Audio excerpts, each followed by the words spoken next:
Listen quick before they splice the tape. Her mouth was carved into a permanent scream that Ella was ordered to forget. January 15, 1947. A vacant lot near South Norton Avenue, and the frozen grass still smells like iron and chloroform. You're tasting the metal now, aren't you?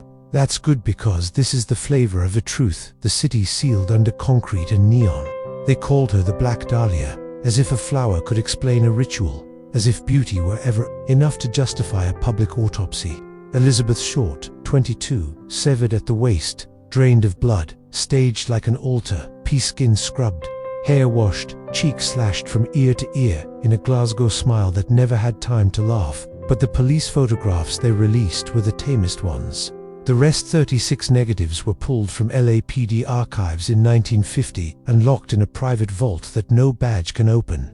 Why? Because those frames don't just document a murder, they expose an initiation. Every cut follows geometric precision, ratios older than Hollywood, angles matching Masonic floor plans downtown. You think the killer was a madman. Madness is random. These incisions were deliberate quarter-inch margins, arterial stanching, intimate deanimation. The coroner whispered it looked like someone practicing a dry run for something bigger. He died of an accidental overdose the week before his testimony. Picture the war-torn soldiers spilling into Los Angeles after 45. Trauma-haunted pilots, clandestine chemists, OSS surgeons who'd learned to slice without conscience. They didn't come home. They were redeployed into studios, set private clinics on Franklin Avenue where experimental anesthesia bled into occult surgery. Elizabeth wandered those circuits, chasing spotlight vapors. Someone noticed her symmetry, the Hollywood ratio, 8 heads tall, eyes exactly a third down the face, the perfect negative for a new mythology.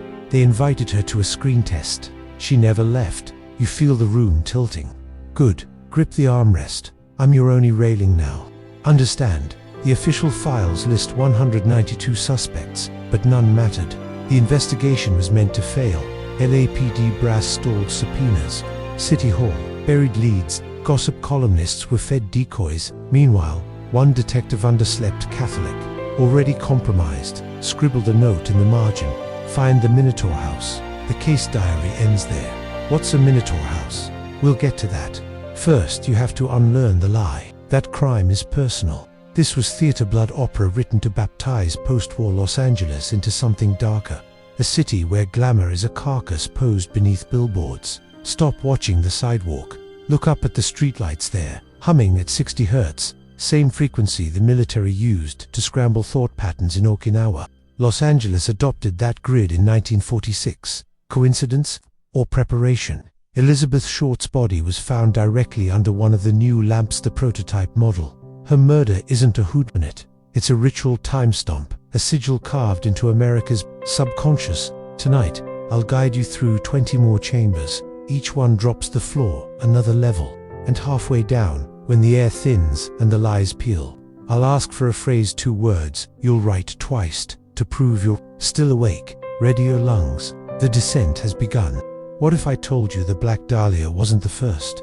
Not even close. Hollywood's golden age was paved with the bodies of women whose names were never meant to be remembered, only consumed. But Elizabeth Short was different. She wasn't just a victim, she was a message, a cipher, the kind of sacrifice that doesn't make sense unless you know the code. Let me show you the edge of it. Her body wasn't dumped randomly. That empty lot at 3825 South Norton Avenue. It was less than 6 blocks from where Manly P. Hall, the famed mystic and 33rd degree Freemason, gave his lectures on sacred dismemberment and the unlocking of spiritual gateways through anatomical ritual. You think I'm reaching? Then explain this. The angle at which Elizabeth's torso and legs were placed perfectly mirrors the Rosicrucian cross. When rotated, her arms outstretched to 33 on the compass. Coincidence? Or did someone want that symbol burned into the soil of Los Angeles, visible only to those who understood? The Black Dahlia was engineered, and the man behind it may have worn a lab coat, not a mask. Enter Dr. George Hodel, a physician, an elite, a man with connections to the surrealist underground, to Hollywood royalty, to secret medical research performed under wartime exemptions. His house, 5121 Franklin Avenue, was a Mayan temple rebuilt in modern concrete. No windows, no neighbors, no accountability. He threw parties for the twisted elite, artists, directors, psychiatrists who'd studied under Joseph Mengele. Guests reported screams. No one ever intervened, because to be invited meant you were already complicit. Elizabeth had been there. Multiple witnesses place her in Hodel's company. He knew her, studied her. Some say he filmed her. That would explain the missing 36 negatives. But it goes deeper than Hodel. A 1946 letter from an LAPD informant referred to a Minotaur cult operating in Los Angeles. Not a metaphor. A group of men affluent, hidden, who believed in ancient rites of dissection as transformation.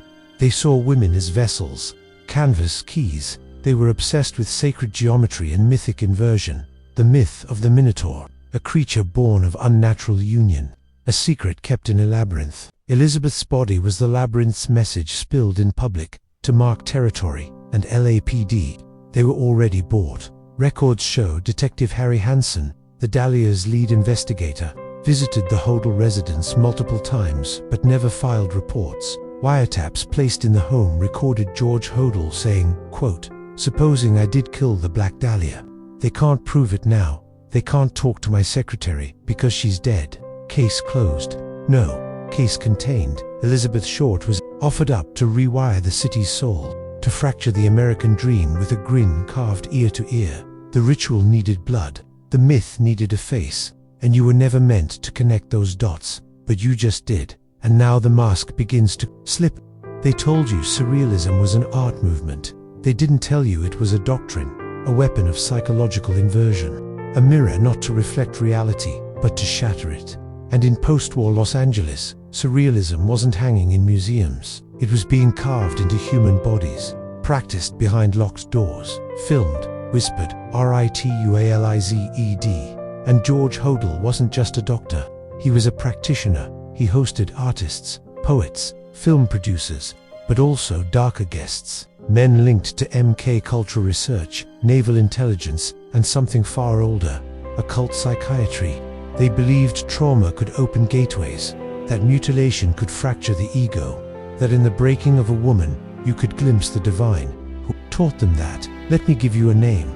Man Ray, surrealist photographer, alleged friend of George Hodel, creator of Minotaur, a photo series featuring bound women, dismembered mannequins, and stylized gore eerily similar to the crime scene of the Black Dahlia. One of his pieces, Les Amaro, portrays a severed head with its mouth sewn shut. Another, a woman's body splayed in the exact configuration Elizabeth Short was found. You still think this was just murder? This was theater, a performance staged on the city's bones, and the audience, silent, powerful, complicit. Man Ray was part of a movement that believed art should violate to awaken. Georges Bataille, another surrealist philosopher, wrote of the sacred wound, of the need to confront man's primal horror to transcend the self. These weren't metaphors. These were manuals, and they landed in Los Angeles like religious texts. Hodel read them, collected them, echoed them in his personal journals, which, by the way, were hidden in a secret crawlspace under his Franklin residence, alongside photographs of surgical experiments no hospital ever recorded. You see, what makes this story dangerous isn't just the murder, it's the system that surrounded it. The way horror was transmuted into high culture, the way mutilation became a form of elite initiation. The Black Dahlia wasn't just a victim, she was an offering, a canvas, a cipher, an Hodel. He was the priest. The surrealists masked the ritual in abstraction. But when you decode their symbols, the eyes, the spirals, the doubled mirrors, you realize they weren't hiding the truth. They were mocking us, daring us to see it, and no one ever did. Until now. So here's your key. Search Minotaur, 1934. Compare it to the Dahlia crime scene. Then ask yourself, what kind of artist dreams of slicing a woman in two? And what kind of man turns that dream into reality? You've been taught that police protect, that justice is blind, that when evil walks into the light, the system will stop it. But what if the system built the shadows? George Hodel wasn't arrested. He wasn't interrogated in public. He wasn't ruined. He moved calmly, silently, to the Philippines. And the LAPD, they let him.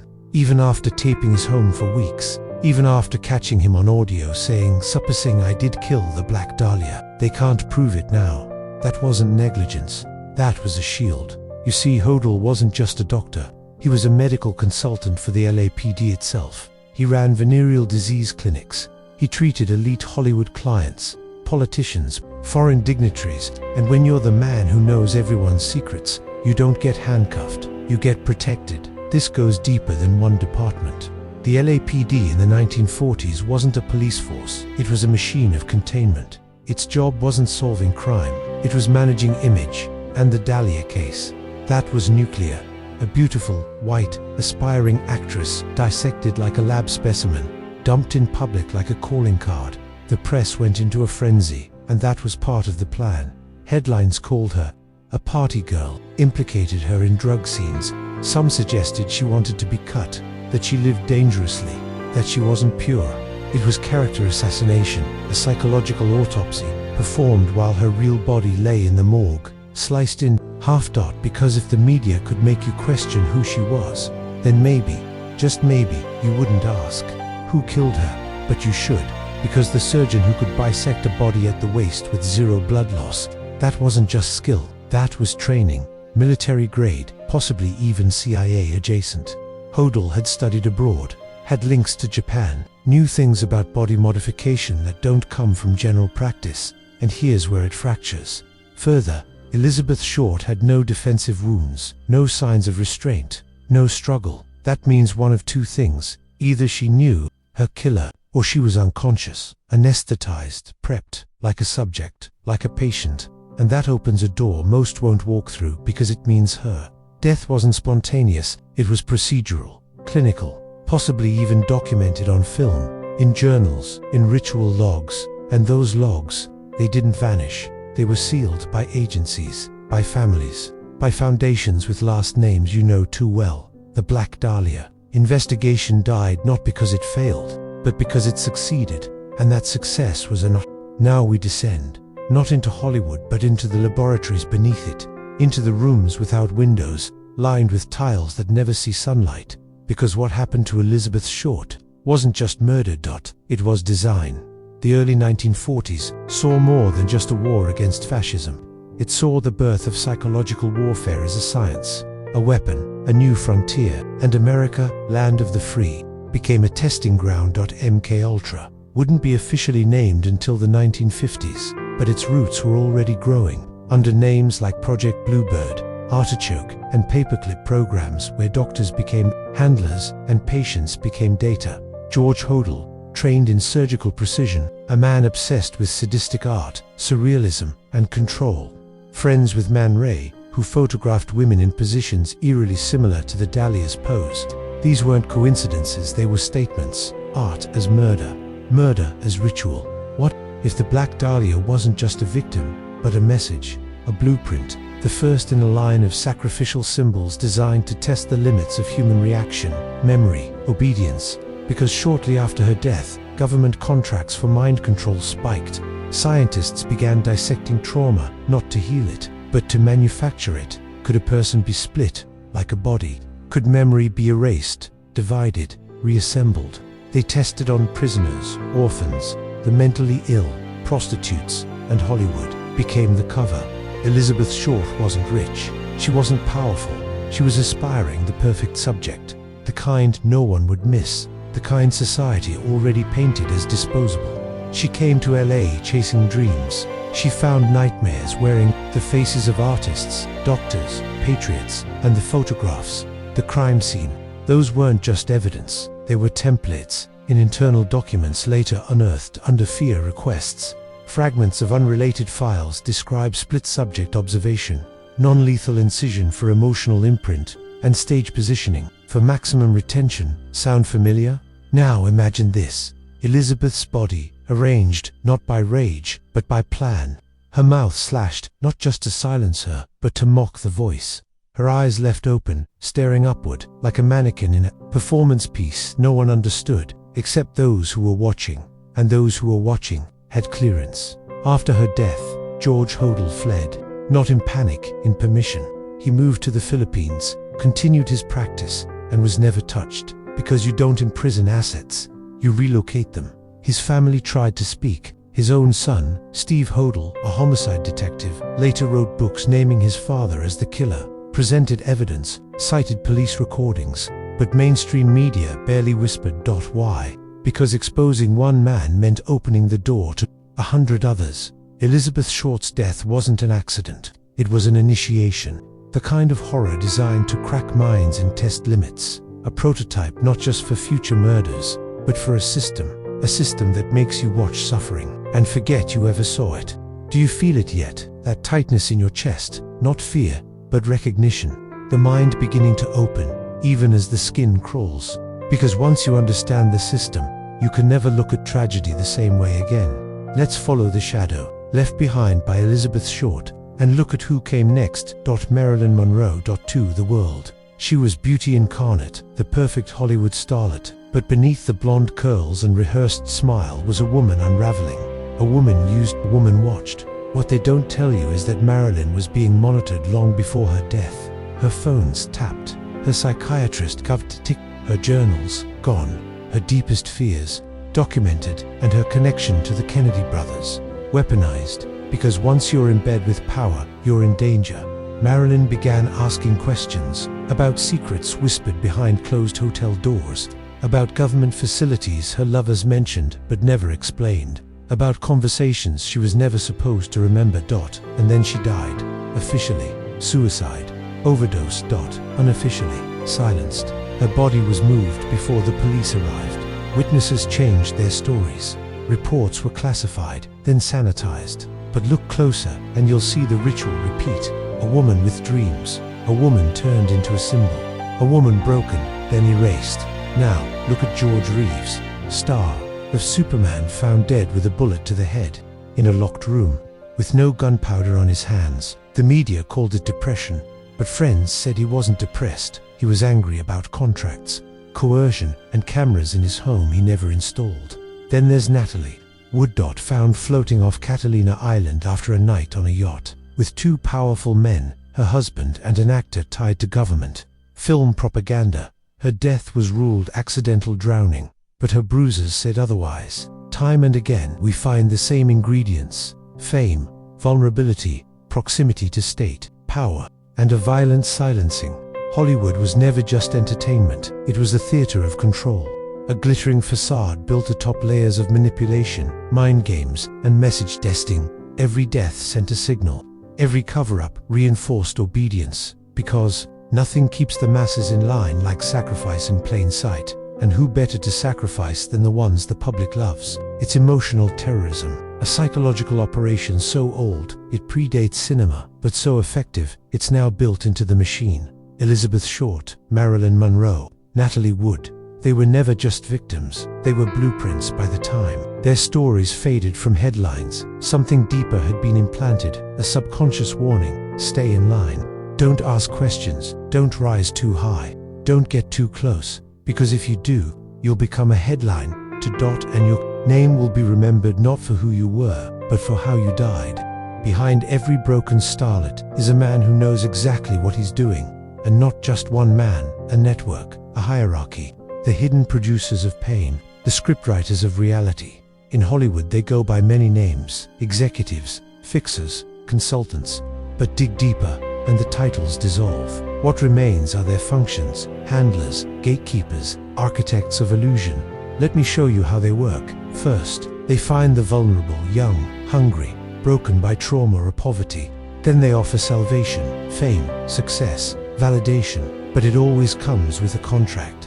Not just legal, psychological. Once you're in the system, you're watched, your habits recorded, your fears documented, your weaknesses catalogued. Every audition, every screen test, every chance encounter at a party, all of it is data collection. And then, the grooming begins. Handlers don't just protect assets, they shape them, guide them, break them down, and rebuild them into something marketable, obedient, hollowed out a vessel. Many of these so-called managers or coaches are connected to intelligence networks.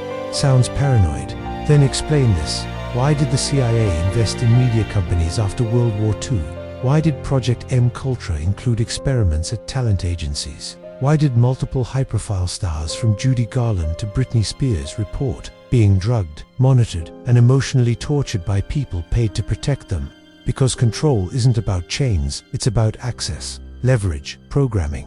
Once they control your image, your body, your brand, they own your voice. And the moment you stop playing the role, the descent begins. Sudden overdoses, mental breakdowns, paparazzi scandals, mugshots, and rehab.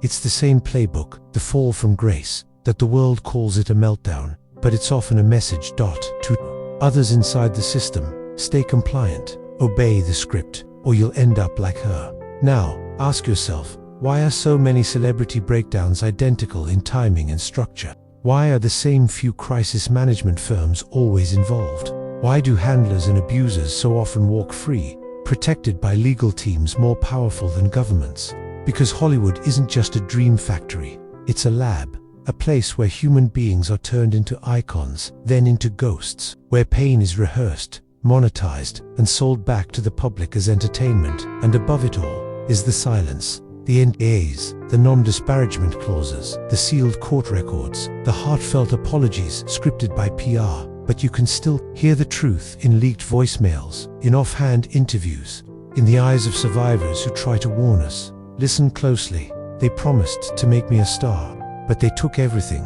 They hide it in plain sight. You've seen the signs, the symbols, the same colors, same patterns, same eerie motifs, repeating over and over in music videos, movies, fashion shows, even award ceremonies. You thought it was just aesthetic, just art. It's not. This is the language of ritual programming, a system of control so ancient, so precise, and so embedded in our culture that most people don't even question it. Let me show you.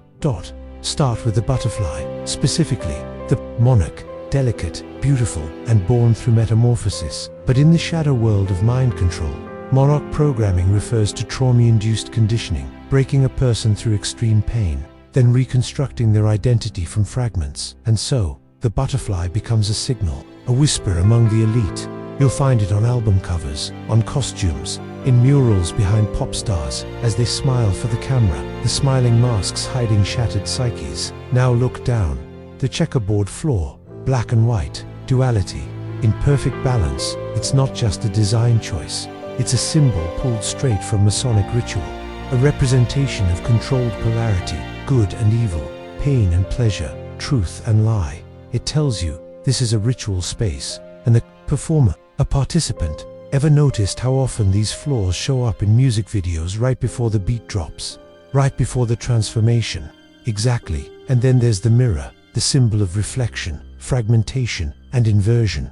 To pass through the mirror in elite symbolism is to split the self. One side public, one side private, one side obedient, the other locked behind trauma.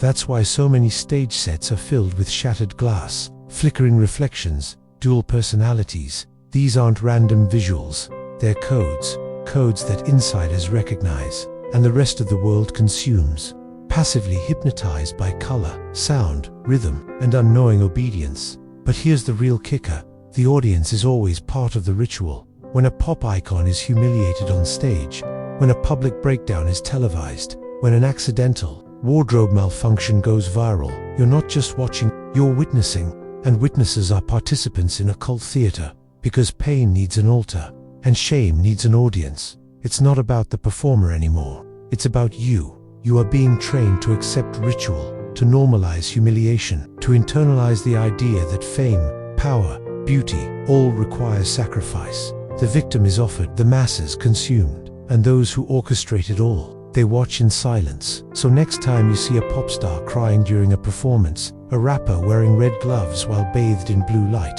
or a child actor talking about feeling like a puppet, pause. Ask yourself, who wrote this script? Because once you understand the language of symbols, you begin to see the cage, and once you see the cage, you are no longer inside it. They always vanish before the transformation. A star disappears from the spotlight, rehab, health issues, creative reset. The story changes, but the pattern stays the same. Months go by, then they return, not just different, but reconstructed, new look, new tone, new identity. You're not watching a comeback, you're witnessing a ritual rebirth. This process has a name in psychological control circles, destruction of the core. It's the oldest technique in the dark arts of behavior manipulation. Break the original self so thoroughly through trauma, humiliation, isolation, that the only way to survive is to become someone else, someone they control. And Hollywood does it with precision. Think of Britney's shaved head, Kanye's hospital visit, Amanda's spiral, Demi's overdose. These weren't random collapses. They were visible rituals, public sacrifices of the old persona to make way for the new dot. Do you remember the symbols?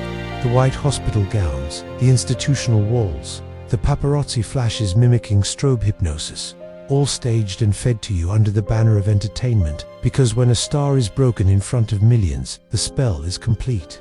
You feel pity, you feel superiority, but most importantly, you feel nothing long enough for the system to rewrite your perception. And when they come back, their messages change. Gone is the naive pop princess. Gone is the rebellious artist. Now, they serve, they promote the symbols, they echo the agendas, they sell chaos wrapped in glitter, and you buy it, because you think it's art, freedom, expression. But it's not. It's compliance. The same blueprint used in ancient mystery schools. The initiate enters the temple, is symbolically killed, buried in darkness, then resurrected with new sight. Only now, the temple is the media, and the rituals are played out on stage. Why? Because control is never total until the subject willingly participates. That's why they bring them back with a smile. That's why they sing the anthem of their own captivity. And behind every return there's a handler. You won't see them, but they're there. In the therapist's chair, in the management deal, in the private retreat with no cameras allowed. These handlers aren't artists. They're architects. Architects of identity, of destruction, of transformation. And the system needs transformation to survive, because every new persona pushes the boundary further of what's acceptable, what's marketable, what's normal. What shocked you yesterday becomes fashion tomorrow, and you forget that the transformation came through ritual pain. This is why they never stop. One star breaks, another rises, and the wheel turns. But when you stop seeing celebrities and start seeing symbols, the game changes. You stop applauding, you start awakening, and once you awaken, you can't go back to sleep. Now, we name the invisible hands. In every great illusion, the magician distracts with the right hand while the left rearranges reality. Hollywood's handlers are that left hand, unseen, uncredited, and absolutely essential. They don't wear robes or chant in Latin. They wear Prada, sit in offices with soundproof walls. They're life coaches, image consultants, wellness advisors, executive producers. But their true title, psychic engineers. Their job is to fracture a soul just enough to make it malleable, and then reshape it in the image of the machine. Behind every rising pop star, every young actor on the verge of global fame, there's one of them whispering in their ear, "Let go. We know who you're meant to be."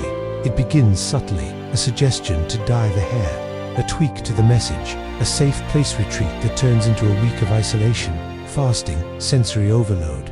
They strip you of sleep, of food, of time. Dissociation becomes normal. You begin to question who you are, and that's when the real programming begins. Psychological disorientation is intentional. This isn't new. MK Culture laid the groundwork decades ago. They just gave it a facelift. Instead of cold hospitals, they use luxury spas. Instead of sodium pentothal, they use SSRIs. But the goal remains the same: break the original identity. And once the star is cracked open, the handler inserts a new directive. You'll notice the shift if you know what to watch for. They return from rehab and suddenly speak in scripted platitudes. "I found myself. I'm finally free. This is the real me." But nothing about them is real anymore. Their eyes are vacant, their laughter rehearsed, their interviews choreographed to avoid anything unscripted. Because spontaneity is dangerous to programming. Handlers monitor everything: friendships, travel, digital activity. They become the gatekeepers of experience, and when the subject strays too far, they intervene. Public episodes, sudden readmittance to treatment, media leaks, scandals that feel just a little too convenient. You think you're watching a breakdown. You're watching course correction. And the scariest part, these handlers aren't rogue agents. They're embedded within the industry's core, protected by contracts, blackmail, and the complicity of studios who've learned that controlled chaos is more profitable than organic growth. They even reward each other, quietly. A new mansion here, a special thanks there, a consulting credit on a documentary that's really just damage control. They know that one obedient star is worth 1,000 rebels, and if a rebel resists, they're erased. You never hear from them again. Or worse, you hear too much, too fast, and they're branded unstable, delusional, conspiratorial. Ask yourself, how many once rising voices just disappeared? Where do they go? Who decides their silence? Because the truth is, the stage isn't just for performance, it's for programming. And the real script is written off camera, by people you'll never see, but who see everything. You thought it was just a movie, but that's how the deepest programs hide, not in darkness, but in plain sight, draped in pop culture, masked as art. And in 1968, Hollywood released a film that wasn't entertainment. It was initiation. Rosemary's Baby. To most, it's a slow burn horror story about paranoia, pregnancy, and satanic cults. But to those who understand the code, to those who know the signs, it was the industry's most blatant ritual broadcast. Let me break it down for you. The film was directed by Roman Polanski, a man whose life would later intersect with ritual, trauma, and one of the most brutal Hollywood murders in history. But before that, he was handpicked to helm a story written by Ira Levin, a man deeply embedded in elite literary circles. Rosemary's Baby isn't fiction, it's allegory. It's about a young, innocent woman, trusting, isolated, manipulated, who becomes the unwitting vessel for a force she doesn't understand. She's surrounded by smiling faces, friendly neighbors, a supportive husband, but every single one of them is in on it. They gaslight her, they drug her, they strip away her will, and by the time she realizes the truth, that she's being used to birth evil, it's too late. Sound familiar? It should. It's the celebrity pipeline, the apartment building in the film. The Dakota, in New York, the same building where John Lennon was later murdered. Coincidence? Or a geographic anchor for ritual geography? The husband, a struggling actor who sells his wife's body and soul for fame. A character so eerily on the nose that it stopped being metaphor the moment the first real-life handler struck, a deal in Beverly Hills. But here's the part that breaks the illusion completely. After the film's release, something shifted in Hollywood. Doors opened, boundaries blurred, and suddenly, satanic imagery, occult symbols, and ritual themes flooded the industry. The Exorcist, The Omen, Eyes Wide Shut, Hereditary. What were they doing? Not storytelling. They were desensitizing, drip-feeding dark imagery into the public psyche so that when real victims cried out, the world would laugh and say, "You've seen too many movies." Polanski's own life became part of the ritual. His wife, Sharon Tate, pregnant, just like Rosemary, was murdered in one of the most brutal, symbolic killings in modern history. Her blood smeared on walls, her unborn child torn from this world. Was it random, or was it the price? Because in this game, nothing is free. Every breakthrough has a cost, every masterpiece has a shadow, and every icon is either a puppet or a warning. Rosemary's Baby wasn't a script, it was a spell, and it worked. It shifted Hollywood into a new era, one where trauma wasn't hidden, it was weaponized, where innocence wasn't protected, it was sold. They never had a chance. From the moment they were born, some of them before their first words, they were chosen. Not for talent, not for beauty, but for compliance. The next time you look at a child star, I want you to ask yourself, what did they sign before they could write? Because in the corridors of elite Hollywood, there's a language older than contracts, blood oaths, silence pacts, ancestral debts. You think fame is earned? No, it's inherited or extracted. Let's talk about Judy Garland. At 16, she was the darling of America. But behind that smile were amphetamines, sedatives, handlers monitoring her every move. MGM executives forced her to take pills to stay awake, more pills to sleep, calories counted to the ounce. Her body, property, her image, WEAPONIZED. Why? Because Judy wasn't just a singer, she was a prototype, a test case in turning trauma into profit. They broke her slowly and filmed it with Technicolor joy.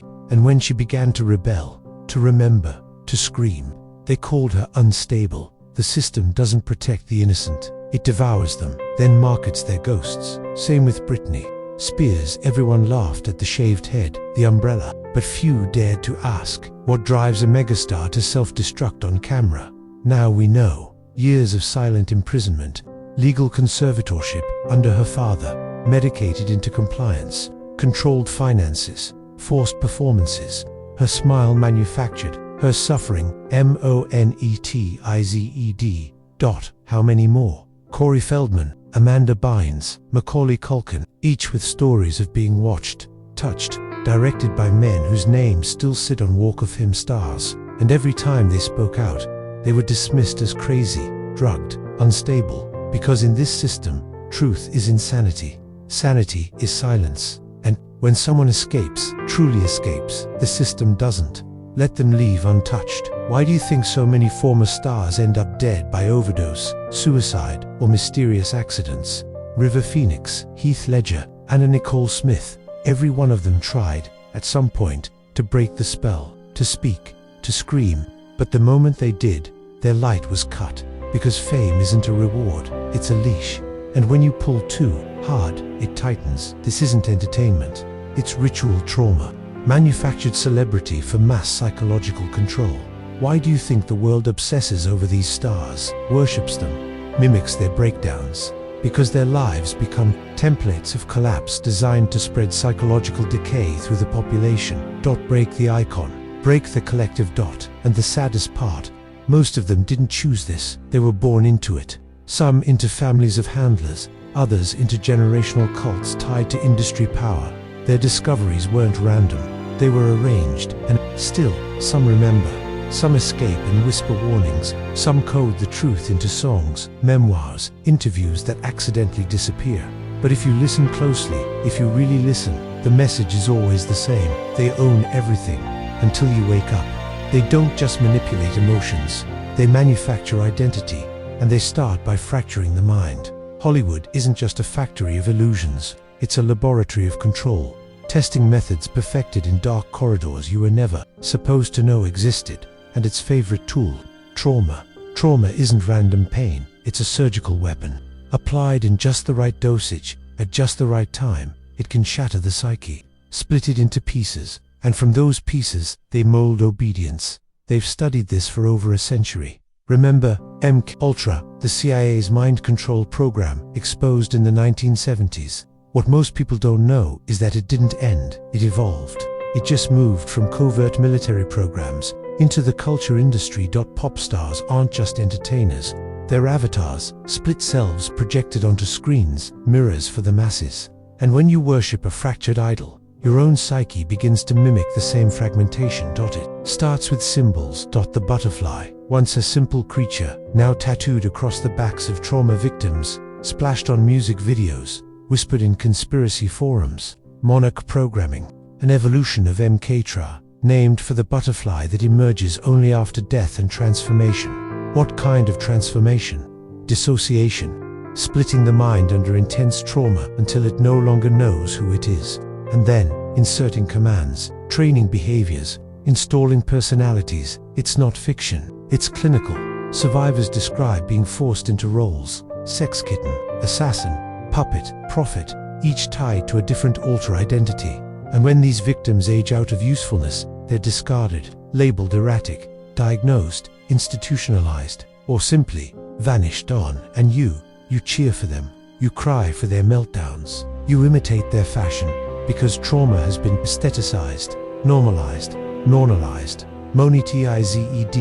Why? Do you think every pop video today includes cages, dolls, broken mirrors, and checkerboard floors? These aren't artistic choices, they're codes, references to the rituals behind the curtain, designed not for entertainment, but for reinforcement. You're being trained to associate fame with suffering, beauty with breakdown, identity with costume, truth with insanity. And here's the darkest part. The moment you dismiss this as just conspiracy, the system has already won, because it feeds on disbelief. It thrives in silence. It wraps horror in glitter, masks, chains and makeup, turns victims into icons, and icons into weapons.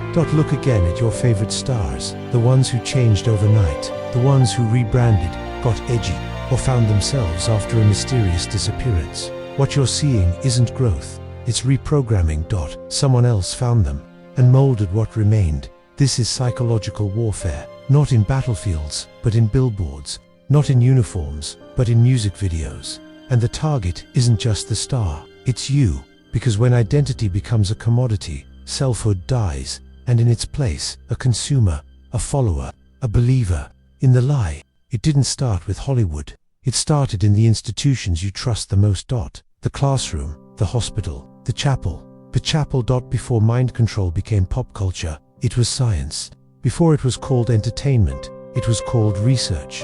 The blueprint began under fluorescent lights in psychiatric wards, under the watchful eyes of white coats and government funding. Men in suits called it progress. Survivors called it hell. Take a name: Ewan Cameron, revered psychiatrist, president of the American Psychiatric Association, praised for his innovations in the 1950s. But behind the accolades, a chamber of horrors, he developed something called psychic driving. It involved drugging patients into paralysis, repeating messages hundreds of times into their ears while they lay defenseless. You are nothing. You will obey. Forget who you are. This was done not to criminals, but to housewives, veterans, children. It was funded by the CIA, the same agency that denied M-Kotra until they were caught, the same one that destroyed files, wiped records, and called victims liars until Congress proved them right. But by then, the techniques had already spread. Universities began testing sensory deprivation on students, calling it cognitive elasticity. Religious institutions exorcised demons through methods indistinguishable from torture under the guise of salvation. Hospitals administered electroshock not to heal, but to erase. And over time, these methods migrated from institutions into systems. The school bell, modeled after factory whistles, standardized testing, designed not to measure intelligence, but obedience. Social media's infinite scroll, neurologically identical to a lab rat pushing a lever for dopamine. They took the tools of trauma and repackaged them as life. Do you really believe it's accidental that burnout is normalized? That endless stimulation and surveillance are considered safety? That numbness is the default. You're not broken. You're conditioned. Because when the human mind is constantly fragmented, when it's pulled between fear and fantasy, shame and desire, it can no longer protect itself. It can be filled with slogans, with products, with ideology. And here's where it gets darker. These systems didn't just happen. They were installed by think tanks, by black budget programs, by covert agencies working not just to control individuals, but to shape populations. This is mass dissociation, an engineered forgetting, a silence programmed into the spine. Why? Because a fragmented mind cannot rebel. A distracted mind cannot organize. A disoriented identity cannot reclaim truth. And what they fear most is that you'll remember. Remember who you were before the noise, before the indoctrination, before the lie. Now we name the architects. Not presidents, not celebrities, not the puppets, but the hands that move the strings. Because behind every cultural collapse, every economic correction, every psychological fracture, there are planners, engineers of perception, cartographers of belief. And a terrifying truth. They operate in daylight, under prestigious titles, with budgets you fund and policies you vote for. Start with the Tavistock Institute, born in the ashes of World War I. Officially, it was a psychological research center in London. Unofficially, it was the birthplace of mass behavior manipulation. Their goal was not to heal trauma, it was to exploit it. They studied soldiers broken by war, catalogued their mental fractures, and asked, how do we replicate this in civilians? Without the battlefield, Tavistock's findings flowed directly into Western intelligence, MI6, CIA, NATO. They developed crisis narratives to shape mass consciousness. Economic fear, foreign threats, racial divisions. Every shock was engineered for compliance, and Tavistock didn't stop there. They trained sociologists to plant ideas in universities, trained journalists to frame truth as fiction and fiction as truth. They didn't ban alternative thought, they flooded the culture with so much noise. No one could tell signal from static. This is the science of overwhelm. Next, look to the Frankfurt School, pioneers of critical theory. On the surface, it sounded noble, challenged systems of oppression. But beneath the veneer was a deeper intent, not to liberate the individual, but to dissolve all stable identities. Family, oppressive tradition, regressive, spirituality, delusional. Strip these anchors, and what's left? A population unmoored, a generation addicted to a soul searching endlessly for meaning, in systems designed to ensure it never finds it. Then there's Operation Mockingbird, a CIA program that placed agents inside major newsrooms, editors, producers, anchors, not to report truth, but to shape narrative. You didn't consume media. Media consumed you. This is why every scandal is forgotten in weeks. Every war justified. Every mass tragedy followed by a talking point. Not because people are blind, but because the lens has been rigged. Add to this MK Ultra and its spin-offs, psychotropic drugs, trauma conditioning, and sexual blackmail, and you begin to see the machinery. This isn't chaos, it's calibration. Each ideology you adopt, each label you cling to, each enemy you believe in, they've all been served to you. The illusion of choice. In a hall of mirrors, and the final manipulation, convincing you that none of this matters, that you're powerless, that awakening is conspiracy. But if you've made it this far, you already know better. Now is the time to awaken deeper. Comment below. I erase the program. I erase the program. There is knowledge older than the pyramids, older than scripture, older than empire. It whispered beneath the temples of Sumer, burned in the libraries of Alexandria, etched into the bones of the Andes, hidden under Vatican vaults. This was the knowledge not of domination, but of internal mastery. And that made it a threat. They call it forbidden for a reason, because true power, the kind that cannot be bought, sold, or stolen, comes from within. And the architects of this system, they fear that kind of power. Long before organized religion packaged the divine into obedience, there were mystery schools. Egypt, Babylon, Greece, the Indus Valley, cultures whose elites guarded sacred knowledge, how to control thought, energy, will, how to unlock the pineal gate, how to enter dream states where time collapses and memory becomes weapon.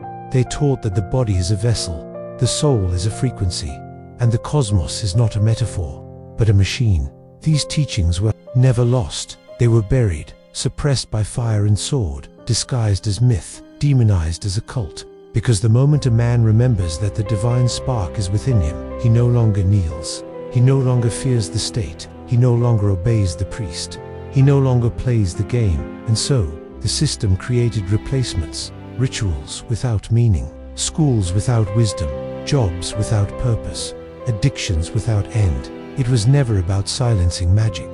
It was about replacing it with machinery, because a man stripped of his sacred lineage is easy to program. But if you trace the symbols, not with fear, but with clarity, you find the trail again. The Eye of Horus. It's the cross-section of the brain, the tree of life. It's the nervous system, mapped to consciousness. Alchemy. It was never about turning lead to gold. It was about transforming the self. This is the knowledge encrypted in plain sight.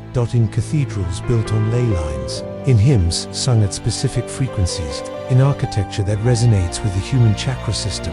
Everything sacred was encoded, because those who understood knew the danger of exposure and the cost of forgetting. And now we remember. Across the world, men are waking up, not to religion, not to politics, but to themselves, reclaiming rights, questioning doctrine, seeking the real initiation, not granted by institutions, but earned in silence, solitude, and fire. Because freedom is not given, it is remembered. They told you salvation comes from obedience. Obeyed the law, obeyed the book, obeyed the system, obeyed the voice on the screen. But let me ask you, has obedience ever truly set anyone free? Or has it built the bars around your mind? One compliance at a time. You were born into a maze, a simulation disguised as society. From childhood, they shaped you, told you what to worship, what to want, what to fear, what to silence. And when that wasn't enough, they offered rewards for conformity, gold stars, diplomas, paychecks, likes. All just chains with different colors. But the men who built the SffZ, the architects of modernity, they never obeyed. They cloaked their mastery in symbols, obelisks, in capital cities, serpent staffs, in medical logos, owls in corporate seals. These aren't just decorations, they're messages, declarations. They know the real game. They know truth isn't public, it's protected, because truth gives rise to sovereignty, and sovereign men cannot be controlled, so they buried it beneath distractions, war, fame, vice. They made comfort the cage, and told you it was freedom. But here's the fracture they couldn't seal. Awakening is viral. One man sees the pattern. He speaks, he spreads, and suddenly, silence is no longer safe. And that's where you are now. On the edge. looking down into the abyss of forgotten truths. But the next step isn't listening, it's claiming. So, I want you to lock in your awareness now. Go to the comments and write, I remember what they erased. Repeat it, I remember what they erased. Because when you speak the truth out loud, it rewires the mind. It marks your exit from the maze that told you enlightenment was for saints and scholars, that transformation takes decades, that the world just is the way it is. No. The world is a lie built on your amnesia. But here's the catch. Once you begin remembering, everything changes. The people around you will feel it.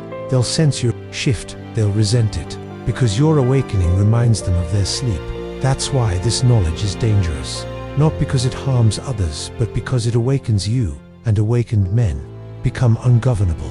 Fear isn't just a feeling, it's a formula, a biochemical leash wrapped around your amygdala, dripping cortisol and submission into your bloodstream. You were never taught to control it, only to obey it, to kneel before it, to let it dictate your choices, your voice, your destiny. But here's the truth they never wanted you to hear. Fear is programmable. And the architects of control, those who shape your reality from behind government seals, corporate logos, and televised truths, have perfected that programming. They weaponized trauma, not just physical violence, but spiritual violence, emotional war, psychological warfare disguised as culture. They understood that if they could control your perception, they could control your possibilities. If they could distort your memory, your identity, your ancestral instinct, they didn't need to imprison you. You'd cage yourself. Why do you think every major turning point in history is wrapped in terror? Pearl Harbor, 9/11s, the Cold War, school shootings, market crashes, viral outbreaks. Panic precedes policy, and fear blinds you before they rewrite the rules. Because in a frightened state, the human mind shrinks. Your critical thinking shuts down. Your tribal instincts kick in.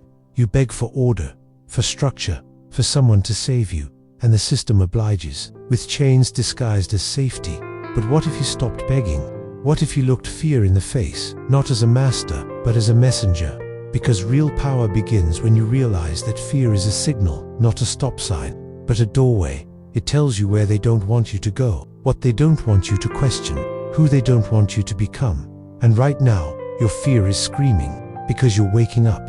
You're starting to see the symbols beneath the slogans, the patterns behind the headlines, the rot beneath the ritual, and your old programming is panicking. Good. That means it's working, because the descent into forbidden knowledge always begins with resistance.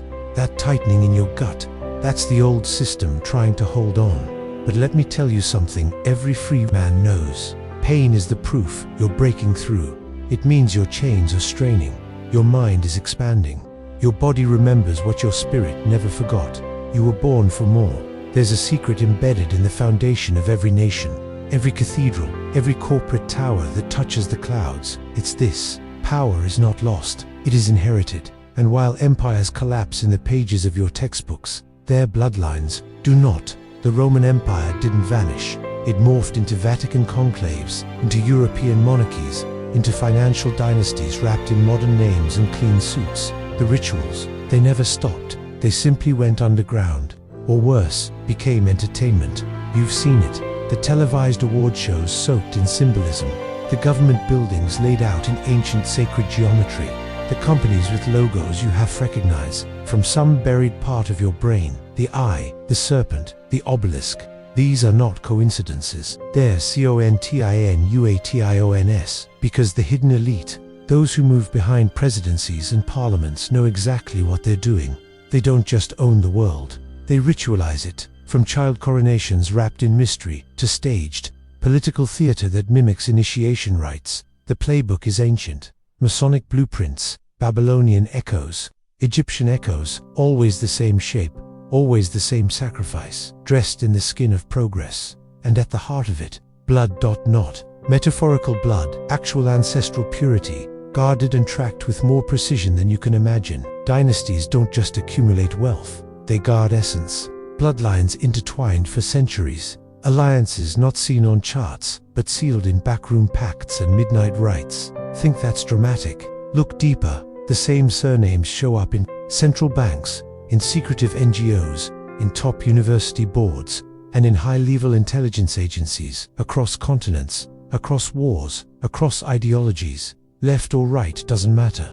That's for the masses. For you, the real game is above politics. It's about legacy, control through time, and that's why they fear history, like the Melungeon truth, like the Black Dahlia puzzle, like the hidden roots of ancient mariners who didn't ask permission before crossing oceans. Because unfiltered, history is a weapon. It's the mirror they can't allow you to hold, because when you recognize the cycles, the rituals, the reuse of fear and sacrifice and symbolism, you begin to see through it. You stop worshipping the systems. You stop fearing the chaos. You begin asking the only question that matters: who wrote the story I'm living in, and why? And then comes the most dangerous part. You rewrite it, but you're not alone. There are others, watchers, diggers, awakeners just like you.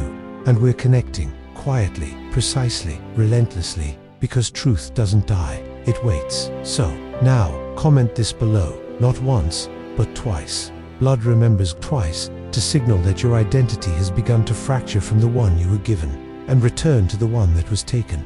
Say it twice, and the algorithm won't just notice. The blood will. They wear robes you'll never see, speak languages older than conquest, and walk halls you've never been invited into. But make no mistake, they run your world. You call them presidents, CEOs, popes, prime ministers, but that's the mask, the face painted on the marionette. The real power sits behind in rooms without windows, sealed with silence, guarded not by law, but by legacy. What binds them isn't ideology, it's initiation, a shared code, a set of rules older than your country, older than your constitution, older than your gods, passed from father to son, mother to heir, priest to prince. A pact.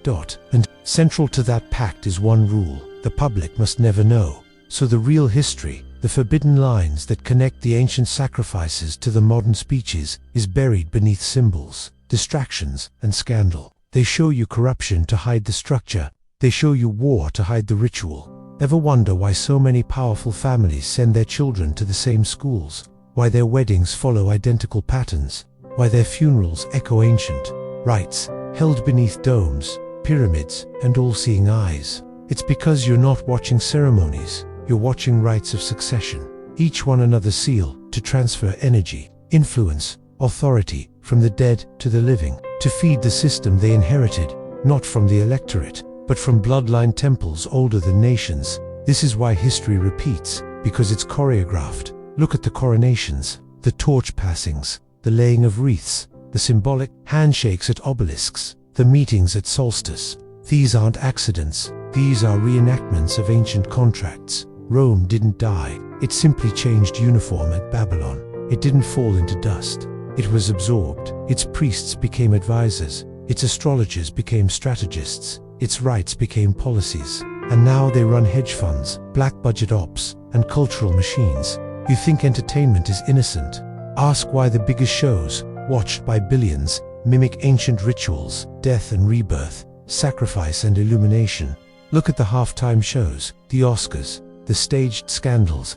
They aren't just for ratings, they are mass initiation. Events. Symbols are planted, words are spoken, eyes are directed. You, the viewer, become participant, unwitting, but energetically bound, because awareness isn't required, only witness.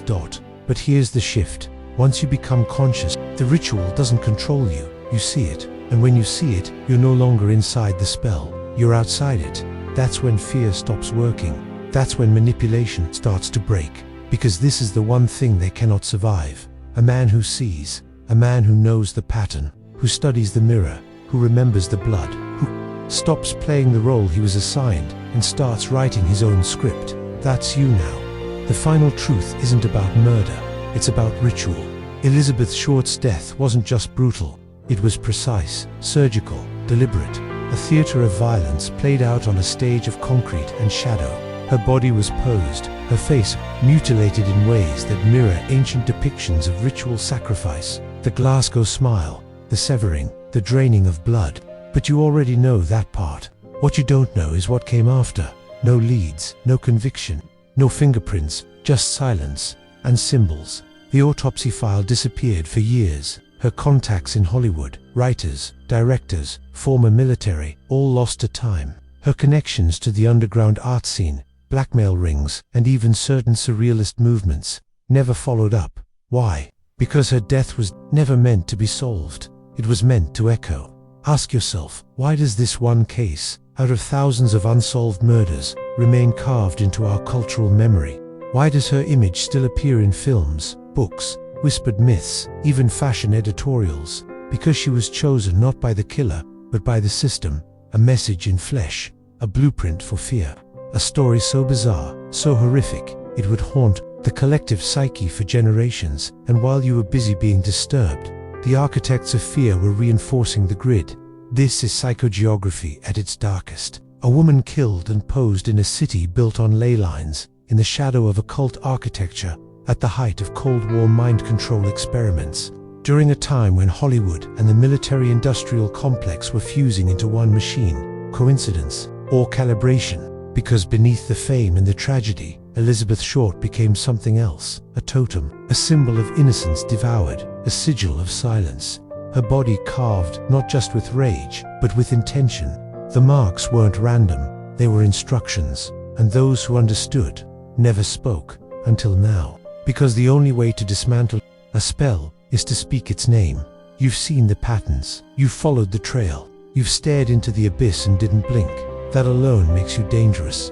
But now, I need you to choose. Right now, if you're ready, type the phrase, "I break the mirror" twice in the comments. Not for me, for you. To signal to the algorithm that this isn't entertainment, it's initiation. To signal to yourself that the veil has lifted, that you no longer consume dark history, you command it. This channel doesn't exist to shock, it exists to awaken, to turn memory into resistance, to turn silence into strategy, to turn forgotten women into flames that still burn. Because when enough men remember, the machine begins to glitch. And when you finally understand that history is not a timeline, but a ritual repeated until broken, you stop being a pawn. You become the glitch, you become the anomaly, you become the reckoning. This was the Black Dahlia. And now that you've seen what lies behind the velvet curtain, tell me, what will you do with the truth? Asterisk, subscribe now, not for entertainment, but for evidence, for history they buried in plain sight, and truth they never wanted you to remember.